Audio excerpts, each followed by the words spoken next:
Hey, this is former Blue Devil O-lineman Matt Skura. You're listening to Basketball Conference, the ACC football podcast. Go Duke, go ACC.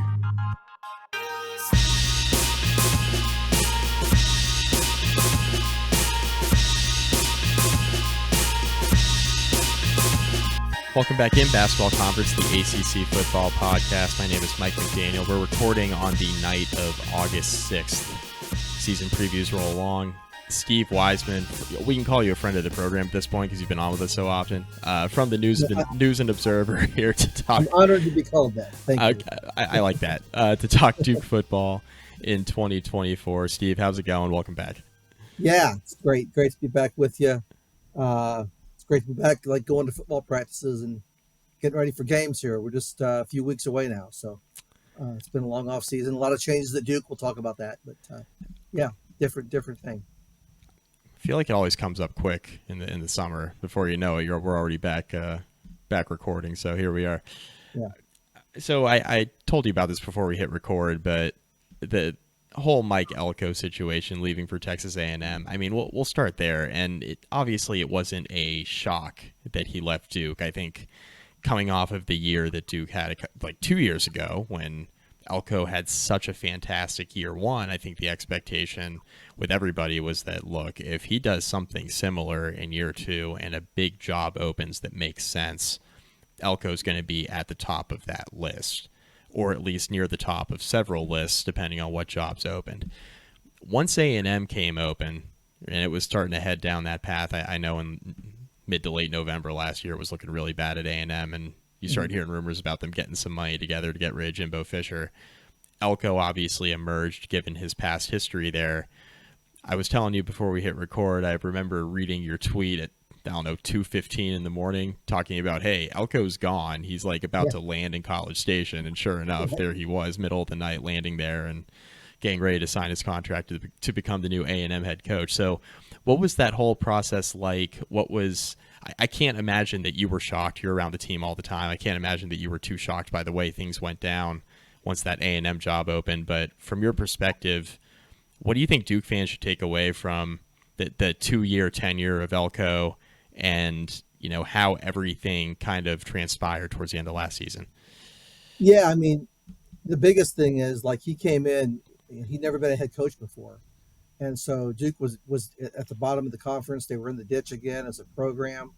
And so they lost the last 13 ACC games under Cutcliffe. And you didn't know if they'd ever get it back going again. And this guy comes in and, like, immediately, turns it around, makes an impact. I mean, 9-4. And then they got off this good start last season where College Game Day finally came here. They had a sold-out crowd to watch Notre Dame, and it came right down to the end, and Duke really had a chance to win that. Even with all the injuries, they went to Florida State, and they were winning in the fourth quarter. Yeah, the game got away from them late because Raleigh Leonard got hurt again. But I mean, that's a long way from where they were just 18 months prior, right? So yet Duke fans have to feel good about the Elko era because of all the changes he made and got the program going again. And yeah, I mean, everybody knew there was some school could come along and double his salary, right, without even sweating. And so it was a matter of if you wanted to go. And A&M, of course, he had been the DC at A&M before he came to Duke. So the funny thing about that weekend was, after the game, they played on Saturday. Duke beat Pitt to give them a 7-5 record. And Elko's talking about what bowl game they're going to go to, and he's all excited about it. His family's there, and at that point, it looked like Mark Stoops was going to get that job. Yeah, yep. Coach, right? We all thought that was it. And Duke had kind of dodged the bullet. We thought maybe he'll stay one more season because right. I'd had some conversations with him, on background, things like that, where he was thinking, and he wasn't like in a hurry to leave. He liked Duke. He liked what was going on there. But then when Stoops, that was another overnight situation, right? Remember that Saturday night? It was. Yeah. So you wake up Sunday morning, you're like, oh, okay, this isn't as stowed up nice and neat as we thought. And that's when, they turned their full attention to Mike Elko, and, they brought the plane of people here to convince him, the AD and everybody, and, made him a great offer. And, he negotiated through the night And I know, I was in contact with people on the Duke end as well, late into that night, past midnight, obviously, and they still thought they had a chance. They thought they were in it, and they were making counter offers, and because it wasn't a slam dunk thing for him to go, but it was just too much. He kind of knew, midday Saturday, that Sunday, that he was probably going, but Right. he wanted to give Duke a fair shot, and he talked to him a lot. I know Nina King was upset that he got away. She thought she could make it. The athletic director at Duke. Yep. She thought she could keep him, and that they'd done enough and made enough promises. And in the end, it's an SEC job. One of the, Yeah. the budget he has for assistants, all that stuff, and everything. And he did great work at Duke, but he knew, he couldn't win a national championship at Duke, probably, right? Right. It's a tough thing to do. A&M has a possibility, so he felt comfortable there. His family's comfortable there, and off he went. The thing that struck me, and you mentioned this a couple times there, is the affinity that Elko had for Duke. And I mean, it was reported by several people. You reported it, others reported it, national media, college football media reported it, that he really liked Duke. He had the affinity for Duke. I do think it's legitimate. And I think, you mentioned that, midday Sunday, he probably knew he was going to A&M. They wanted to give Duke a fair shot. I think that's a testament to that.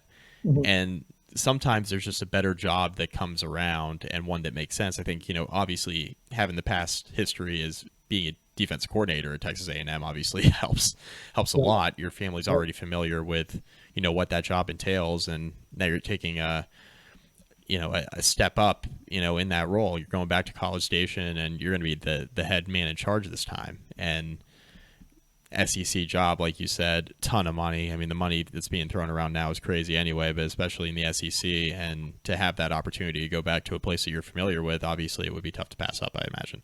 Yeah, and in the era we're in now, NIL, and now the House settlement, with payment to players, right? Yep, that's all above board now. They can have a higher payroll for football at A&M than Duke can have. That's right. Duke's not going to be able to match that, so. So it just made sense for him. And he has his kids. He has one kid in college that's a baseball player at Richmond, but his other kids are younger, high school age, middle school age. And so they're going back to a school system they know. I mean, that was important to Mike Elko. Yeah. That's why not every job he was interested in. Michigan State came up a lot with him, and that was never a possibility. He was never going to go to Michigan State. But A&M was different. Yeah. Familiarity is huge. Yeah. So I think all things considered, I mean, you mentioned it's Duke. You're never going to win. It's never going to win a national championship at Duke in football. Very tough. It's basketball school through and through. And yeah, I shouldn't say never. Obviously, anything's possible. Very tough. Very tough. Very tough. Yes. So with that in mind, I mean, I think Duke acquitted themselves quite well to land Manny Diaz. I mean, he had a pretty decent head coach, in my opinion, head coaching tenure at Miami. Miami just said, okay, we want Cristobal. We want to bring native son back home, right? And we want, he's coming back to his alma mater, and look what he did, Oregon. And Diaz, I thought, had a pretty good thing going at Miami, was starting to get a little bit of momentum in recruiting. I thought the team was playing some pretty good football, especially towards the end of his last year. I really felt like he had a little bit of momentum going, right? And out the door he goes for Mario Cristobal and jumps over to Penn State. Pretty good stint as a defensive coordinator there, which is no surprise. He's been a great defensive coordinator throughout his career. And I think for Duke to land Manny Diaz, I think it's a little bit of a coup considering who you just lost in Elko, and being able to grab a guy who, in my opinion, has proven enough as a head coach in the P5, P4 now, I guess, to be worth a shot at another head coaching opportunity. So I think the Manny Diaz hire is pretty solid. Yeah, I think generally within the industry, everybody knew Manny Diaz was going to get another shot at a head coach. For sure. He didn't flame out at Miami. It's not one of those deals. He was treated pretty shoddily, actually, if you think about it. But, that was just the business. That's the way it went. He understands it. So he went to Penn State, did great work there. And the fact that Duke was able to get him, again, speaks to the work that Cutcliffe and Elko did, because this was not a place he would have looked at, years ago probably. And it's kind of ironic because his last game coaching Miami was at Wallace Wade Stadium. Yeah. It was also Cutcliffe's last game. And Miami, of course, blew Duke out that day, 47-10 or something. So that was the end of Cutcliffe. And that was also the end of Manny. We didn't know it that day, but it was. And so he's looking forward to getting back when Duke opens with Elon here in a few weeks, back going again. So it was a great get because I think a lot of people thought his next chance would come at a place with a higher level of football, right, traditionally, than Duke. But he wanted to get back in the ACC. He knows the conference. He doesn't mind, recruiting against these schools. He knows them all again. So, and even the new schools now. We'll talk about that, Cal and Stanford. But he's familiar. He's happy. He's built a pretty good staff. And right off the bat, before they even played the bowl game last year, Duke went out and got quarterback Malik Murphy, who I'm sure we're going to talk about a lot of this. An NIL buy, right? I mean, that's right. what that was. He was in the transfer, like everything now. And Duke was able to get him from Texas. That's a guy you wouldn't think would pick Duke, right? And he did. So anyway, that was a really good start to Manny's tenure. Yeah, I mean that was kind of my natural question. It was going to go into the Diaz hire and then kind of transitioning into Malik Murphy. Like, it feels like Duke, for historically being a basketball program, an excellent basketball program, obviously, and putting a majority of their resources there over the years, for as far as the revenue sports go. Anyway, I know they have a bunch of other very good sports at Duke. Mm-hmm. It feels like Nina King has built it up, right, and has gotten enough support behind the football program to not only feel upset that she let Elko get away, but also land Manny Diaz so quickly, insofar as like Duke is now an attractive job. Yeah. And hey, by the way, we got some NIL resources behind the football program too to go out and get a guy in Malik Murphy, who I know he wasn't the 1A starter at Texas, but he played some significant snaps last season and looked pretty damn good doing it for the most part. You bring him in to the program, and there are several schools who are interested in him. So for Duke to land him, I feel like is a pretty significant testament to what this program's doing on the NIL front and football support.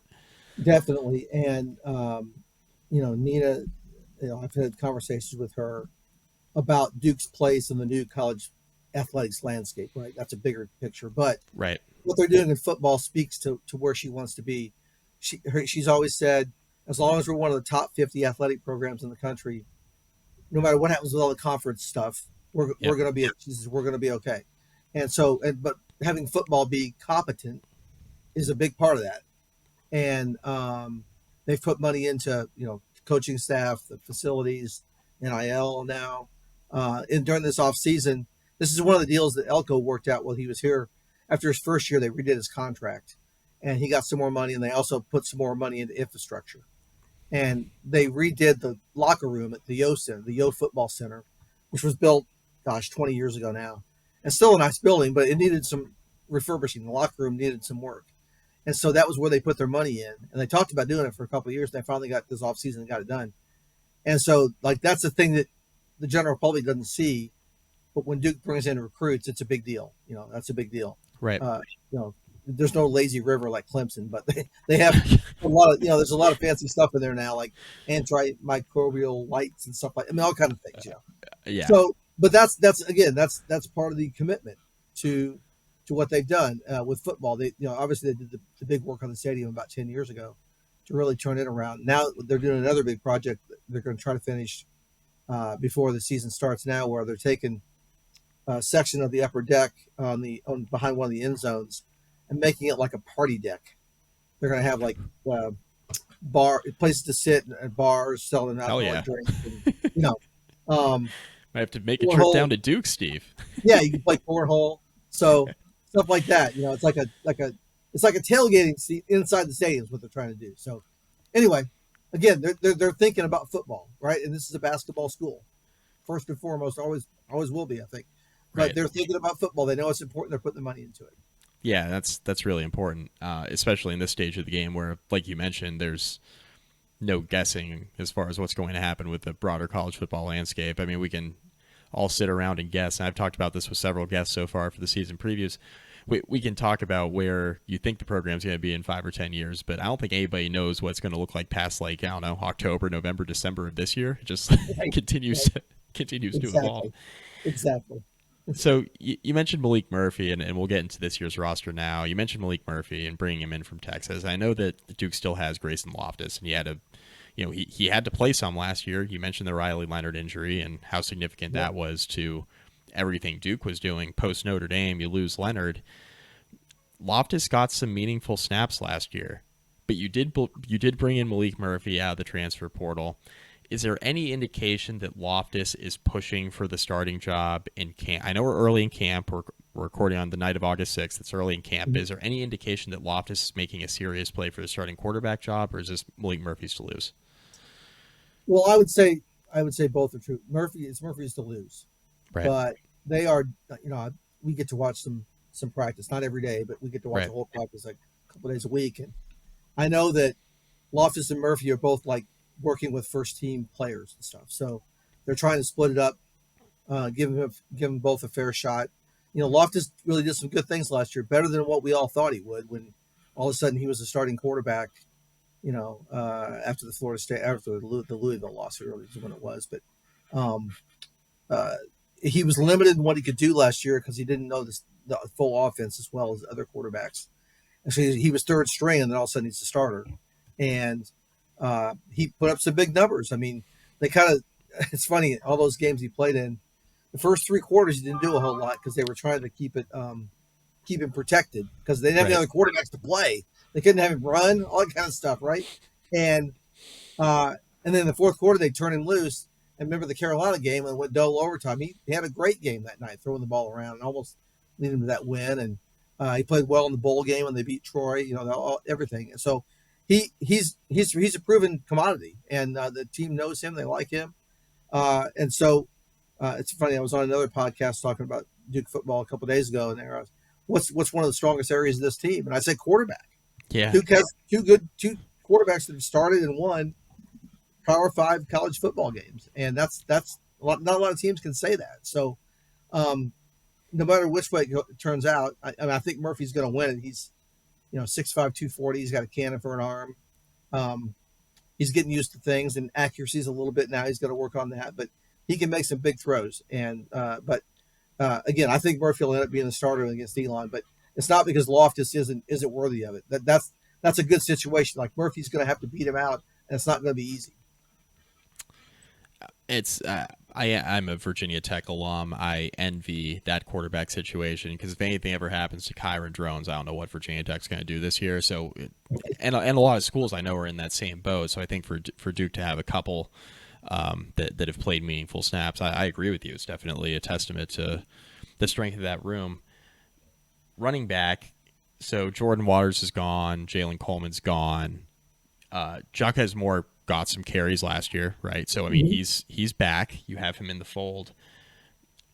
I imagine even with, and Peyton Jones back as well, I imagine that this is going to be kind of a 1-2 punch in the running back room. I feel like Duke, despite losing a couple of key playmakers in that backfield from last year, I feel like Duke's got to be feeling pretty good about where they're at.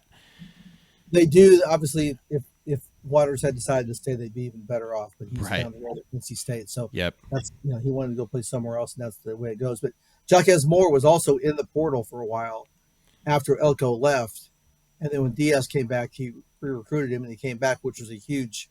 That was he got Murphy and Moore and Jaquez Moore within a few days, and those were big time decisions. It gives his team a lot of hope on offense because Jaquez Moore, because we'll talk about Jordan Moore, the receiver, later, but Jaquez Moore was a lot better runner last year than he was as a freshman in 2022.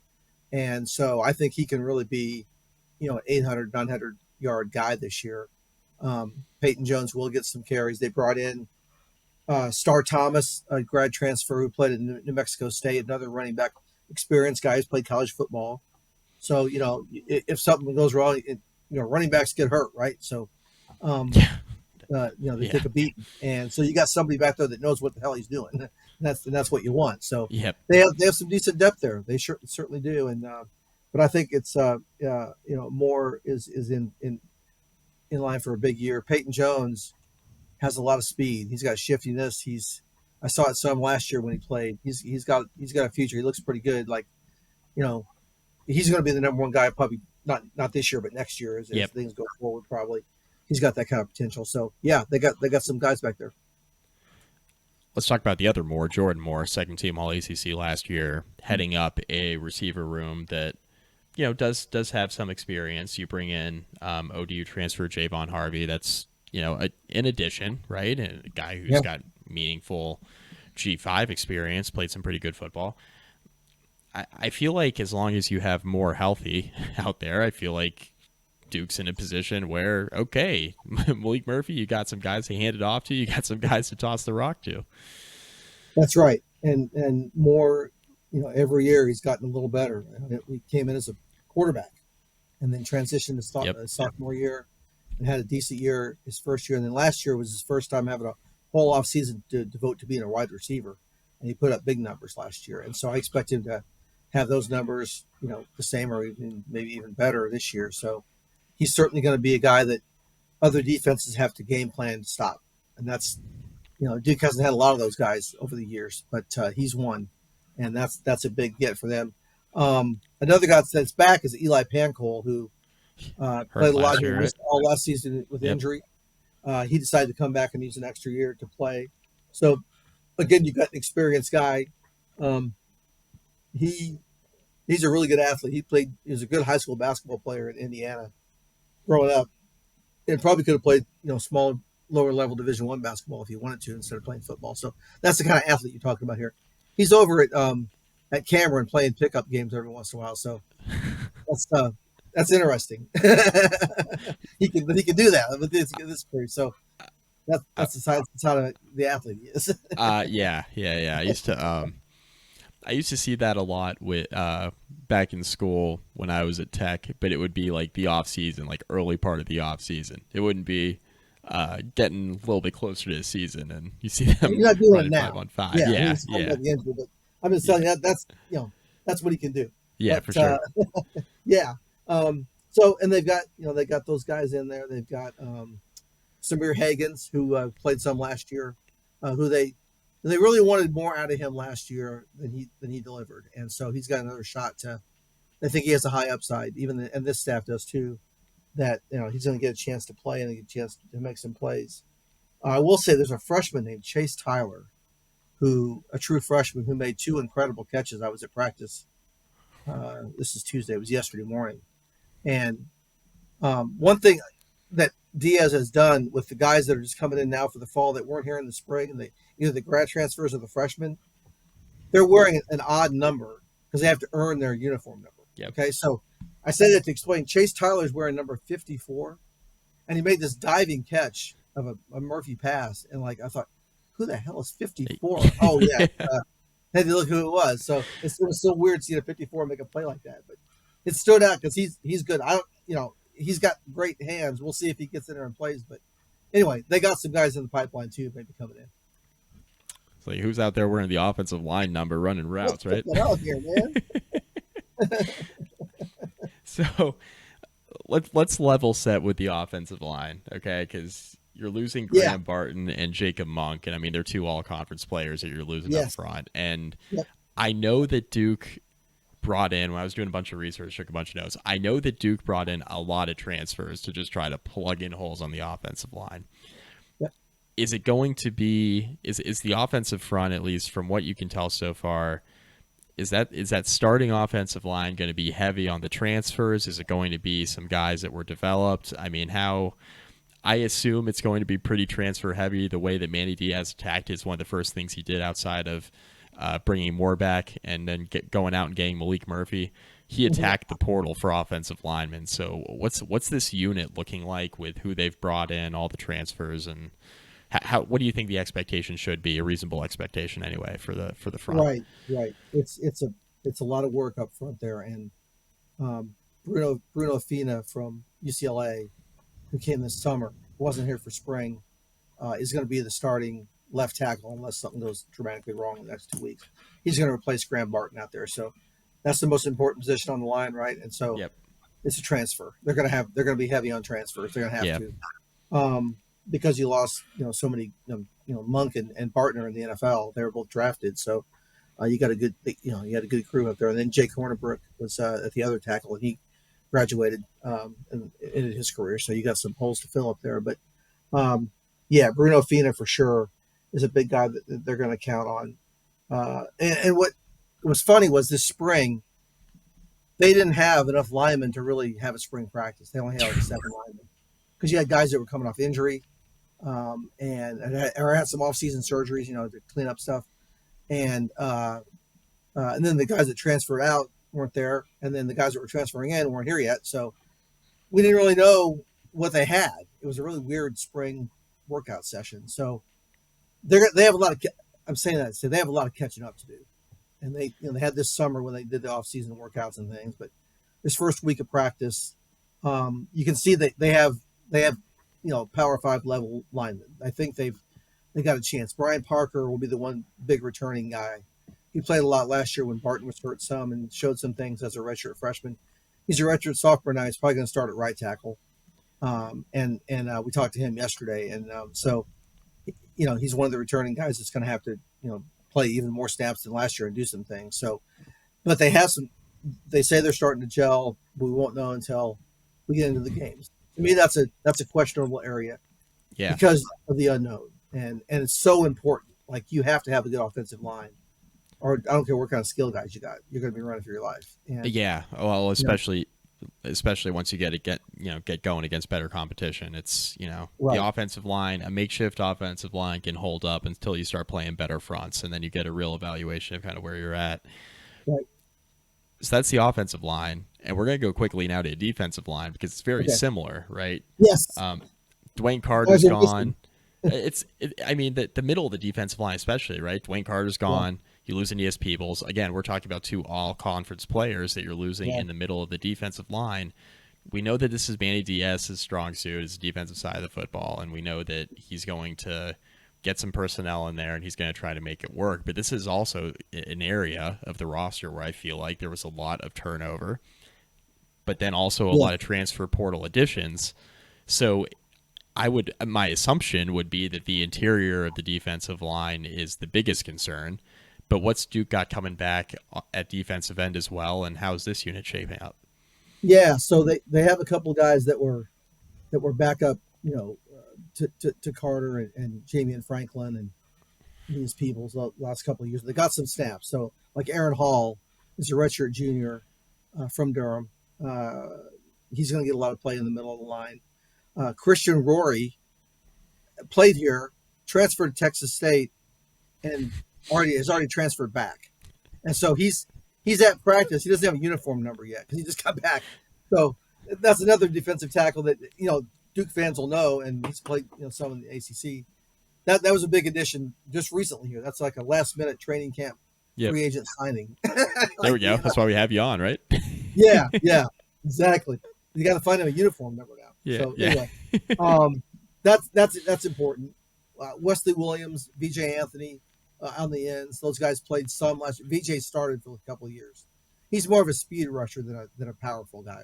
Wesley Williams is more of a powerful guy. So those are all guys that got reps as Elko cycled through a lot of people the last couple of years that we counted on for kind of like Brian Parker. Like, it's their time to step up, and start 12 games and play a lot. So another question mark, because you had dominant guys there, the same guys there that you counted on for so many years, last couple of years, and those guys are gone. So now it's time for these guys to step in and do it. And again, they got to prove it, just like the offensive line. I don't feel as comfortable about that because they're unproven, and so that could be a scary area. Linebacking core, I mean, you lose Dorian Mousy. You do have some talent coming back. Trey Freeman's back. I know they went again, another area where Diaz was like, all right, we're going to go to a transfer portal. Adds Ozzie Nicholas from Princeton. I know he was second team Ivy League. Obviously a good player at the FCS level. I feel like linebacker, while there's some talent that's being replaced there, it does feel like it's a little bit less of a question mark compared to the interior defensive line. It is, because you got Trey Freeman, who was second team All ACC last year. Yep. I know Duke people are really upset that he didn't get voted first team preseason All ACC. So that's get overlooked sometimes. But anyway, Right. they have somebody back who's proven. Trey's been a good linebacker for Duke. That's a good place to start. Ozzie Nicholas again. He's wearing number 80 right now because he hasn't earned his number yet. We talked about it before. So he was in there with Freeman. I noticed yesterday with the first team. So they're giving him a strong look. He looks like he can help them, and that'll help. Nick Morris has played a lot the last couple of years too, kind of in a reserve role when somebody got hurt. He's gotten a few starts. He's a junior, so I think they got some bodies there. And again, starting out with Trey Freeman is going to help them. And one thing that's a little different too is this alignment. It's kind of like the 4-2-5, but the nickel they call linebacker. So I guess it's really they're going to call it like a 4-3, but Yep. the nickel and the linebacker are basically the same type of person. It's not really a true linebacker. It's kind of Gotcha. a smaller. But anyway, just for terminology's sake. So that adds to the linebacker core a little bit because you got some guys that are usually safeties, but so you might see some those kind of guys playing linebacker. But so yeah, again, question marks there, but you feel good about Trey Freeman, and it looks like Ozzie Nicholas is making an impact already. What's significant? You got to hit on the transfers, especially when you're losing proven talent. Got to hit on the transfers. No doubt. Secondary. I mean, this is it's a veteran laden group. It feels like they're backfilling, right? Because I know there were some losses in the secondary. Miles Jones, Jeremiah Lewis, Al Blade's gone, but you do have some guys that are coming back in the secondary that have either been backups or they've gotten some playing time because of injury. I mean, what's the outlook of the secondary? Because it does seem like it's a lot of juniors and seniors, guys who have been around but maybe haven't gotten significant snaps like they're going to get here in 2024. Yeah, I mean Pickett and Rivers at cornerback are basically returning starters. Right. I know Miles Jones was hurt a lot last year, so I feel better about the secondary than I do about the linebackers of the defensive front on Duke's defense. So I think that those two cornerbacks, those are good players. You got Jalen Stinson at safety. You've got Terry Moore at safety, who played a lot last year, made big plays last year. Jalen Stinson, he's a little guy, but man, he sticks people. He can come up and help you in the run game a lot. So those are now leaders of the defense. Chandler Rivers played a lot last year as a sophomore and played as a freshman, 2 years ago in Norelco. And so now again, he's a guy that all of a sudden is a leader on the defense, one of the voices in the room. And I think that's good for Duke. That's the guys they developed. So they should feel good about their secondary. I think they got a chance to be a special group. Let's take a quick second to remind you about Section103.com. It is the internet's premier place for all things wonderful Georgia Tech apparel. They've got t-shirts, they've got sweatshirts, they've got hoodies, they've got a short sleeve coach hoodie if you want to look like Coach Key. They've got onesies for babies. They've got all things for any man, woman, children, something for the whole family, all the Georgia Tech fans in your life. They need something from Section103.com. Use promo code GOACC for 10% off your first order. You can go get t-shirts supporting NIL efforts with guys like Haynes King and Zach Pyron. They've got shirts supporting the basketball team, the baseball team, the volleyball team, all sorts of wonderful Tech traditions, all sorts of things. Again, any Georgia Tech fan in your life, they need something from Section103.com. Once again, use promo code GOACC for 10% off your first order. I particularly love the Feliz Bobby Dodd sweatshirts. We got Christmas season coming up before you know it. You're going to want one of those for your holiday party. Go get it all at Section103.com. Huge shout out to Steven and the gang. Thank you so much to them for their support of the Basketball Conference podcast. We would love it if you guys would go show your support for Section103.com as well. Now, back to the episode. So, I mean, the biggest question marks on the roster, it feels like, coming out of this conversation, there's some questions in the front 6 or 7, right? Some questions there. Mm-hmm. A lot of questions at the offensive line. And then I think, like, 10,000-foot view, it's, okay, what does Malik Murphy look like in extended snaps because of how he played at times for Texas last year? And then he had games where he struggled with the turnovers when Quinn Ewers was out. And obviously Texas didn't feel like they were in a position to play Arch Manning at all a year ago, right? So Murphy knew that, okay, well, I'm probably, especially with Ewers coming back, I'm not going to be the starter, and Arch is nipping in my heels a little bit, so now I'm at Duke. Yeah. I guess the question, as far as, we'll get into this schedule, which is second half of it's brutal. Yeah. Yeah. We'll get into his schedule here in a second, but as far as like the expectations for Murphy, I know we talked about the quarterback room a little bit at the start, but does this season, you think, as far as Duke making a run at a bowl game, does it hinge on Murphy being excellent, or does it hinge more, in your opinion, on the offensive line kind of outperforming expectations? And the correct answer, I'm sure, is a little bit of both, but I'm curious from what you're seeing with the line and the inexperience there versus what we have kind of seen with Murphy in limited playing time last year. Yeah, I'm going to lean more on the line because they have to do the job, and they have to gel fast when they didn't have any work in the spring at all. And so you're putting a lot on guys to learn very quickly. And I think they can do it, but again, they have to show it. And so that's a huge question mark. If something goes wrong with Murphy, if he turns the ball over too much, Duke can turn to Grayson Loftus, like we talked about earlier. So you're not falling apart there. You're not cutting down the playbook or anything. He knows the whole thing now. So I think that's good. And so, they want Murphy to have a big year and all that, but if something happens and he doesn't, they're not in a bad shape with Loftus if he has to play. One guy I didn't mention on offense that I wanted to get back to was Nicky Dalmolin, the tight end, who's played a lot the last 4 years. He actually was done with football. He went through senior day. When the coaching change happened, he didn't go through the portal. He was like, I'm done. I'm going to graduate in May. I'm going to, his degrees in psychology. He was going to go get a job. And he came out to spring practice at one day to kind of just, as a civilian, because, he's not a player anymore. He wanted to see his players. And he saw what they were doing on offense. And they were like, well, they throw the ball to the tight end. I don't have to just block, because last couple of years he was more like a sixth offensive lineman, right? They're going to throw the ball now. Yeah. So he decided he wanted to come back, and they welcomed him back in the summer. And they were like, "Yeah, hey, come on." He's 6'5", 240. You can move a little bit. He won an award. I'll have a story in the News-Observer here in a couple of days on this. I wrote about it. He won an award in the off season for workout, in the workout program for the work he did in the workout program. So, he's a hard worker, and that's another element of the offense that was kind of underutilized. I think he only caught 15 balls last year. So that's something else that can help both Murphy and Loftus, is having that tight end over the middle. They would do a lot of it felt like they would do a lot of this. A lot of like the blocking, H-back type stuff, pulling guards, and just having Riley Leonard just run downhill at you 1,000 times a game.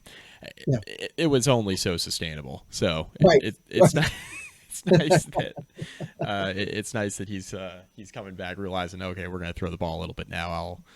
I'll take a few. I don't know what his degree. I don't know what he's doing post grad, but I'll take a few classes and come back to school. Yeah, he's getting they call it Masters in Management Studies. What it's called. It's at Duke's business school where people get MBAs, that kind of thing. Oh yeah, he's not right. MBA, but he's getting a little extra education for free. So what the heck? It's good. Catch a few balls, maybe. From Duke also, which is feather in your cap. From Duke. Yeah, right. It doesn't hurt. All right, so looking at taking a look at the schedule, I think in order for Duke, for this to go as well as it possibly can, because we'll lay out the nightmare scenario, because I think it certainly is there, but I think for this to go as well as it possibly can, I think Duke's got to have a huge September. No question. That's just initial takeaway from the schedule. Got to have a gigantic September, because the back half of the schedule, to put it lightly, is unforgiving. That's right. And it sets up nicely for them to do that, because they play Elon, Northwestern, UConn, and at Middle Tennessee. Those are two of those are road games, at Northwestern and at Middle. But the last time they played at Middle was 2019. That was a not very good Cutcliffe team. They went over there and won by 35, 40 points. So, you're playing a group of 5 team. You should, even if it's on the road. It's not easy, but they should win. So they're going to be favored those first 4 games. They should be. Northwestern wasn't very good last year. Duke's won the last couple times they've played them. I do want to say that 2 years ago, Elko's first road game was at Northwestern, and that'll be the same thing for Diaz. Elko opened up. They beat Temple. They overwhelmed Temple. And they were coming off this terrible season. I thought, okay, well, they're a little better. And then they went to Northwestern and won. on a Saturday afternoon, and it was like, okay, wow, he really has done work here. Yeah. So now to this year, this is Diaz's. They're going to play Elon. Obviously, they should win that one, right? Right. Then they go to Friday night up at Northwestern in their temporary stadium, and if they go up there and win, then we're going to be like, okay, he does have something here. If they don't go up there and stub their toe, they have a chance to start out 4-0 because they should beat UConn at home, and then they should win at Middle, and then it's Carolina and Georgia Tech after that, which aren't their murderers road games, and I know they haven't beaten Carolina for a while, but they've been competitive. So Yeah. So you're starting off. You got 6 games where things go really well. You could be 4-2, 5-1, and then you're set up to then you go into the teeth of it. And that's where the work comes. But yeah, so that September is huge, absolutely huge. Yeah, I mean, particularly, you beat Elon in the opener, and then the next 3 before you get to that homecoming game against North Carolina. I feel like if you can enter that North Carolina game 4-0, and I think the split of the next 2 weeks is really important. I don't think any of us really know what North Carolina is going to be. They have some talent, but they're replacing another quarterback, and we'll see what that looks like. At Georgia Tech, and Georgia Tech's coming off of a bye, but you travel to Georgia Tech, and looking at the Jackets, they have a good team coming back. They have a brutal schedule, and I think they have Duke circled as a game they absolutely need to win if they want to go to a bowl game. Right. So I think just keeping that in the back of your mind, that makes that game even more important, where I feel like Georgia Tech's going to feel like they have to really get up for that one because their schedule's really, really hard. Mm-hmm. And I feel like laying it all out on the line before that bye week, if you can enter that first bye on October 12th, and like you mentioned, have 5 wins in your pocket. Best case scenario, you're sitting at 5, and obviously best case scenario would be 6-0. But realistically, you lose one of those first 6 games, and you're sitting at 5-1. Yeah, you mentioned the teeth of the schedule in October. I mean, it's brutal, but there has to be. I feel like there has to be a win out there, especially if Duke is starting the year 5-1. I feel like they're going to be competent enough at that point to pick off one of their remaining 6 games. Right, and get to a bowl game, and that's what you want. You don't want to fall all the way back out of bowl contention after building yourself back up the last 2 years. That would not be good. And so, I mean, that stretch we're talking about is, Florida State, SMU, at Miami, at NC State, and then you got Virginia Tech after that. After another bye, you have a bye, open week, 4 tough games, open week. So that does help. You get that sandwich in there. But the NC State game is again, you break down the schedule with a lot of people you're talking about it. And those 4 games are the pivotal part, because if you start out 4-2 and 5-1, and you go 0-4 in those 4, then you're scraping just to make any bowl game. Right. But if you can split those 4, it's heavy lifting, but you got SMU at home. You handled NC State pretty easily last year. I'm not saying you're going to do it again this year, but you can beat them in those games on the road. It's a rivalry game. That's going to be I know NC State is going to be really fired up for that game, because I know last year after that game, Elko told us that Dave Doran was stunned. I think he was in shock that they got beat 24-3 by Duke that night. They really thought they were the better team, and they got manhandled. So that's good. They're going to be ready for retribution when they for sure. Finley on that game. Anyway, so it's going to be a hard stretch, but that's what they got to do. They got to make hay early, get some wins banked up to survive that. What are expectations for the fan base in year 1? I mean, I'm assuming, my assumption outside looking in is they just don't want to see a total bottoming out after 2 years of success relative to where they were in the last handful of years under Cutcliffe. My expectation would be, hey, try to make a bowl game, or at least be competitive doing so, considering the schedule. Yeah, you're pretty much spot on. And that's not a knock on anybody. That's just kind of how it is when you're changing coaches again. And you don't really know. You think Diaz is going to be good, but again, he's got to prove it again. So you don't want to you don't want to drop down and have I don't think this team's going to go 3-9. I don't think that's that kind of team. Not with this schedule, those wins that are there early. Yeah. This is a team that's floor it should be 5 or 6 wins. I mean, the floor. Right. And then if you really, get things going well, you try to get 8 or 9. But that would be, winning a lot of those games in the middle part of the season. But yeah, that's kind of where it is, and that's kind of what the expectation is. They want to get back to a bowl game again. They really want to beat Carolina. They're tired of losing to Carolina. They haven't beat them for a while.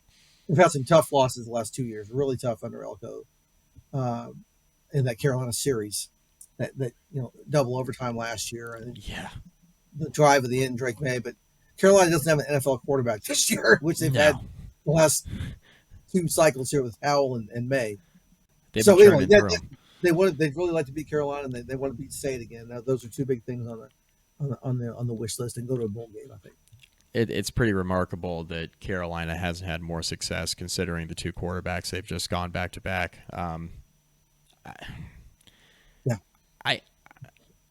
I look at this schedule and looking at what Duke's got coming back, and I like Malik Murphy a lot, and I like Manny Diaz a lot, and I like a lot of the skill position players a lot. I feel like if they get absolutely anything out of the offensive line, this could be a team that I've been reading a lot of preseason magazines and stuff like that. And a lot of people are really low on Duke, and I look at it, I'm just like, I don't really see a bottoming out that a lot of national people are seeing. And maybe it's just because Joey and I have this ACC football podcast, and we have you on because you're the beat, you're a beat writer, right? We have guys like you on and to tell us if we're off base or not. But I feel like watching enough Duke football to know that this is probably not a team, to your point, that's going to go like 3-9 like some people are predicting. This schedule just seems way too easy in September for that to happen. Yeah, I mean, again, those 4 non-conference last year, they had Notre Dame in the non-conference, right? They had Clemson and Florida State, and I didn't know if they'd go back to a bowl game, and then they had the great season. So, I think this program. One thing is they retained their strength coach David Feely, and from Elko, and he has made a huge difference in this program. He really has made these guys confident. They work hard in the offseason. They get a lot. Everybody says they work hard in the offseason. I know that, but you can really see the difference in these guys that from what got away from the program at the end of Cutcliffe because of COVID and lots of reasons. Right. That was a huge hire for Diaz to convince Feely to stay. They knew each other from Miami. And so that's why I think this is not a program that's about to bottom out again, because it's just the foundation is there. And again, they go out and get Malik Murphy, which if they hadn't done that, I might feel different. I'm sure I'd feel different. Even though I like Loftus, you wouldn't have a backup. Right? So, yeah. I think they get to a bowl game. I'm gonna go 6-6. I think they get to a bowl game. The middle part of the schedule is absolutely brutal. That Florida State, SMU, at Miami, at NC State stretch. I do like the fact they get a bye week before playing Virginia Tech. Mm-hmm. They get that game at home. Again, they're my alma mater. I think Virginia Tech's going to have a pretty good year, but I think a lot of that's due to schedule too. Like Tech's got an easier draw schedule wise. Duke's got a much tougher schedule, but I still feel like they can get to 6. That the first 4. I know Elon's an August game. It's a week 1 August game. Yeah. But, I mean, it's all for all intents and purposes, it's a September game. The first 4 September games are the ones you got to win. If you can find a way to split North Carolina and Georgia Tech, I don't see any way that Duke goes out and loses the last 6 games. I mean, Wake Forest, I think, is going to be pretty bad. NC State, I know a lot of people are high on NC State. I know they're going to be up for that game, like you mentioned, Steve. We're a few years removed from, I think, Grayson McCall playing his best football, and I think NC State's hinging a lot on him transferring in from a G5. And he's a couple years removed from all of those wonky formations they used to run and that crazy option offense they had at Coastal. They're a few years removed from that Chadwell era. I don't know that I'm 1,000% sold on McCall playing in a totally different scheme in the Power Five, I'm not really sure I'm all in there. I think that's a game that Duke can make competitive. Yes. And SMU even, and this is what I'm talking about. Like if Duke wins the first four, I think there's opportunities for him to pick one off. Mhm. SMU, very good year in the American. They return a lot. I think Rhett Lashley's a great coach, up and comer. I think they have a lot of good stuff going. But I think what some of these group of five teams that, are starting to make the jump over the next couple of years, I think what they're going to realize is that when you get into power conference play, the big separator is the fact that a lot of these power conference teams have the depth that these group of five teams do not have. If SMU has even a couple of injuries, especially on defense, if they have even a couple of injuries, I think they're going to have a lot of trouble stopping people.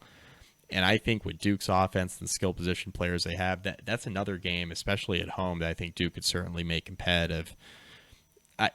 I don't see a way that Duke wins less than 5. Right. So I think anywhere in that 5, 6, 7 win range you can probably talk me into, but I'm going to settle on 6-6. I think Diaz takes this team to a bowl game year one. I think I'm there given the first 4 games of the season. You Right got to on. win all 4. Absolutely. That'll, if they somehow stumble in one of those, that's going to send the season on a different path. But yeah, if you can go 4-2, 5-1 over those first 6, and then find a way to win, you have to win at least one of those next 4, if not 2. Right. And if you win 2, then you got a chance to, okay, maybe you can have an 8-win season in the regular season. If you somehow beat State and SMU or something like that, or go down to Miami. I mean, that's talk about a special game when Diaz goes down there. That's going to be big for him, right? They're going to be fired up to play for him down there. I'll And say. Miami hasn't. Again, they've brought in a lot of talent, but they have to show that they are what they say they are. And, It's been the same script since Coker left. It's been the Right. same. It's been the same script. right. I am of the opinion that Duke will have the coaching advantage in that game against Miami because if you get to a kneel down situation in the fourth quarter and Yes. you're down by a few points and you're Duke, I think you gotta like your chances still. So I Other coaches know, they watch Mario Cristobal coach teams and know what goes on. So it's no secret. I wouldn't be making as many. Well, I mean, we tend to make a lot of jokes on this podcast, so I can't say this for sure. But I would be willing to bet that we'd be making less jokes about that kneel down gaff against Georgia Tech last year if Mario Cristobal hadn't already done something similar before at Oregon. So he's now got he's got a track record of it. Right. That's just is what it is. He's got a track record. I don't know. Duke can absolutely make that game competitive. We've seen them do it before. So I think Yes, I think 6 wins. I think 6 wins is pretty reasonable. Do you think they get back to a bowl game? I have a feeling that you think they do. I think they do. I think they find a way. Yes, 6, 7 wins somewhere in that range. Yeah. At the minimum. So yeah, I think they're going back to a bowl in Manny's Diaz first year, which they should. They have the talent coming back, and the schedule for sure. Yeah, definitely. Tough schedule, not impossible. Make some hay early in the year, and we'll see where it all shakes out. That's right. Steve, really appreciate it, man. I think you've been on this podcast now 4 or 5 times. Always enjoy it. Want to give you an opportunity to plug where you're at and all your stuff. Yeah. I'm with the Raleigh News-Observer. So that's newsobserver.com is where you can find all of our ACC coverage of Duke State and Carolina mainly. We have some weight coverage as well, but the 3 schools here in the Triangle mainly what we do. And we take care of football and obviously throw some basketball coverage in there 12 months out of the year. You're not going to ever go without having Duke basketball stories. So appreciate that. My Twitter or X handle is at Steve Wiseman NC for North Carolina. And I also co-host a podcast with Sheldon Williams, the former Duke All-American. I'm old. Yeah, on the Believe podcast, the Believe Network. It's called Believe in Duke, and so we mainly focus on basketball there. So we don't do it as often in the off season, but when we get into the season, we go a couple times a week and break down everything, and so that's a fun thing. So that's where you can find all of my work. Man, I remember Sheldon Williams playing at Duke. This is, man. I'm only 32, You're ready. Steve. I'm only 32, Steve, and I'm feeling old now that Yeah. you threw a Sheldon Williams reference out in this podcast. Good stuff. Appreciate it. We'll have you back on soon. I would enjoy being back on. Thank you, Mike. All right, so that's Steve Wiseman covering the Duke Blue Devils. Season preview is going to keep rolling along. We'll be back soon. Check out our YouTube page, youtube.com/@the-ACC Football Podcast. Check us out on Twitter and on X @BC Podcast ACC, and of course wherever you find your podcasts on audio. We will be back soon. More season previews, they roll along. Joey will be back soon, hopefully. I'm hopeful of that. And until next time, go ACC.